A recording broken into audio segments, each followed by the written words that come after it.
अगोदर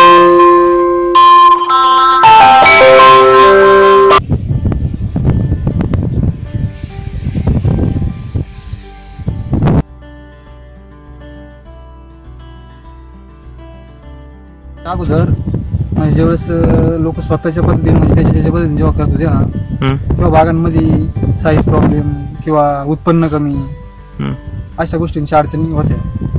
पूर्वी कसं होत होतं, मार्केट लांब असल्यामुळे ना शेतकरी शक्यतो एक्सपोर्टच्या माग लागतच नव्हता. इकडचा एक्सपोर्टच्या माग न लागल्यामुळं पैसे कमी बनत होते.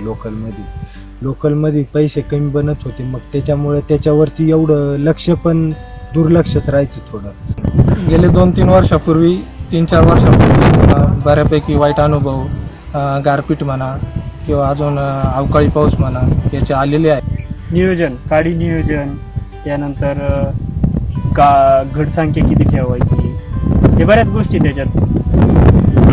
त्यानंतर जेव्हा शेती करत होतो त्यामध्ये मला अनेक अडचणी येत होत्या. त्यामध्ये आपल्या सक्तीने त्या गोष्टी भरपूर काळी मेजॉरिटी नव्हती व्यवस्थित होत. खर्च वाढत होता आणि टनेज जास्त तर भेटतच होतं, पण मग रोगांचा प्रादुर्भाव असं अनेक समस्या. आम्ही लोकलच माल कमवायचो आणि एक्सपोर्ट काही माहीत नव्हतं आम्हाला. त्याच्यापासून एक्सपोर्टची माहिती चांगली. शिक्षण आहे 8वी. म्हणजे 5% एक्सपोर्ट व्हायचं 100 पैकी. यावर्षी 75% एक्सपोर्ट झालेले जालखेडमध्ये. यामध्ये एकदम काही राहणं 100% चांगली आणि एकदम उत्कृष्ट क्वालिटीची झाली. तुम्ही आल्यापासून म्हणजे तुम्ही जेव्हा पण तुमच्याकडे काम करायला लागलो तेव्हापासून उत्पन्नामध्ये वाढ झाली आणि नवीन गोष्टींची काहीतरी माहिती भेटली. त्यानंतर नको त्या गोष्टी किंवा म्हणजे जे प्रोडक्ट आपल्याला माहीत नव्हते काही ते तुमच्याकडनं आले, ते मारायला भेटले किंवा त्याच्यानंतर काय केल्यानंतर काय होतं, म्हणजे जुन्या पद्धती सोडून नवीन पद्धतीकडे गेल्यानंतर ते डेव्हलपमेंट होतं.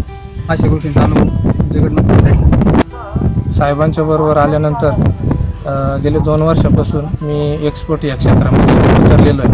उत्पन्नाचा चांगला फायदा आहे खरंच गोष्टी. म्हणजे असं समजायचं का पहिलं तर जे आता आहे ना, समजा 20% उत्पन्न वाढेल. पहिले फरक जाणवतोय त्याच्या परिस्थितीमध्ये, थोडा रेटमध्ये फरक पडतो. 3 वर्षापासून चांगली शेती करतोय. त्यांची कामाची पद्धत आणि जे त्यांचं शेड्यूल आहे ते अतिशय चांगल्या प्रकारचं आहे. त्यामध्ये उत्पन्नामध्ये चांगल्या प्रकारे मला उपयोग झालेला आहे त्याचा आणि अगदी कमी खर्चामध्ये झालेला आहे. डॉक्टर ठेवण्याच्या अगोदर आहे ना, म्हणजे नेमकीच नवीनच सुरुवात झाली होती. बाग नवीनच लावलेला होता, 1 वर्ष झालं होतं. त्याच्यामुळं काही समजत तर नव्हतंच त्याच्यामधलं, पण मग डॉक्टर ठेवल्यानंतर बरंचसं त्याच्यामधलं लक्षात यायला लागले. आणि अगोदर म्हणजे असं बाकीचे पण शेतकरी कोणी एवढं त्याच्यामध्ये इंटरेस्ट नव्हता अगोदर.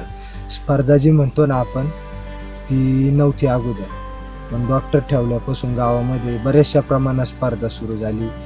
प्रत्येकालाच असं वाटायला लागलं मी माल भारी बनवेल, असं म्हणजे प्रत्येकालाच त्याची हे लागली. आता गोष्टींना थोडेसे म्हणजे हे भेटले, चालना भेटली का कमी औषधं किंवा कमी या गोष्टी करून सुद्धा चांगलं कसं पिकवता येतं आपल्याला.